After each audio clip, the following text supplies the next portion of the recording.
Faly miarabanao amin'ny anaran'i Jesosy amin'ity alarobia fa 20 ny volana desambra ity.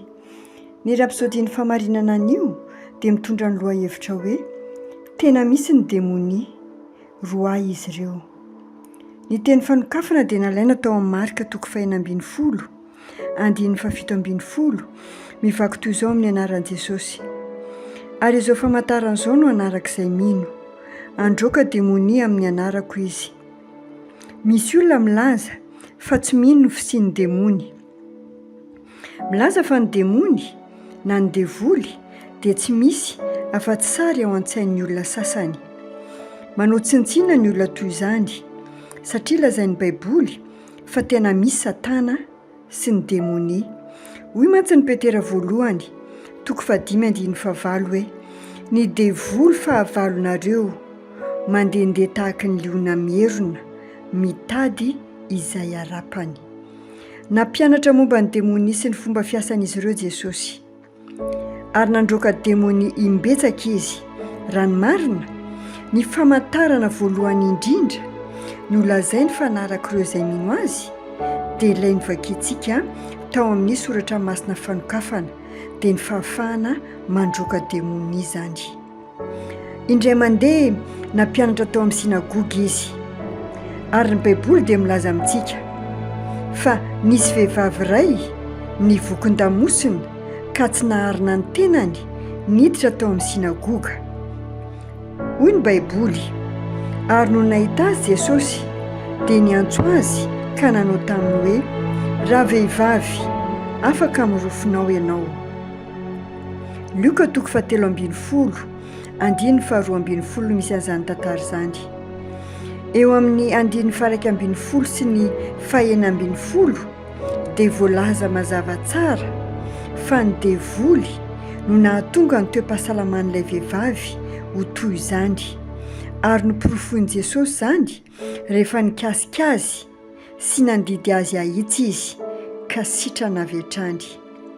Nisy fotoana koa nandidian'ny fanahy marenina nivoaka tamin'ny olona marenina Simona, ary avy hatrany dia nandre sy niteny izy ireo: maro amintsika no nanao zavatra mitovy amin'izany nandritry ny taona maro tamin'ny anarany.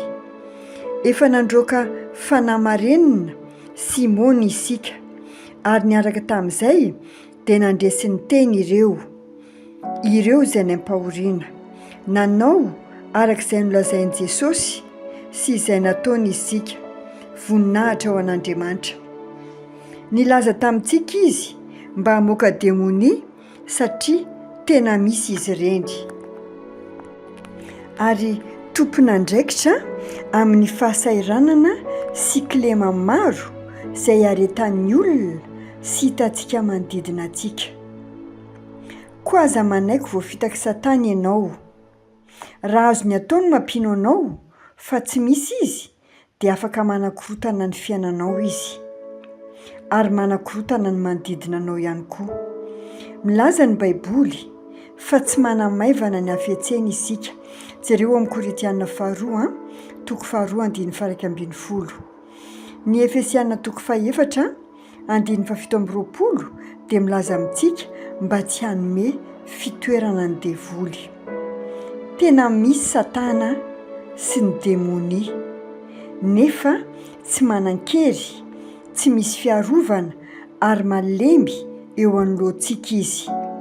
Isaky ny miseho izy ireo dia roay, ary tapohy ny asany, ny fihetsiketsehany ary ny fanodikodinany. Manjaka tanteraka aminy ianao ampiaro izany.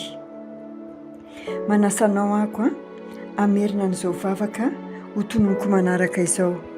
Ray malalo, misaotra anao noho ny fahefana ananako fa amin'ny anaran'i Jesosy dia mandroaka demonia sy mandrava ny asany sy ny teti-dratsiny aho.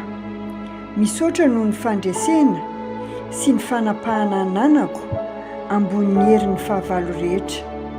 Mandeha amin'izany fahefana izany mandrakariva aho amin'ny anaran'i Jesosy. Amen.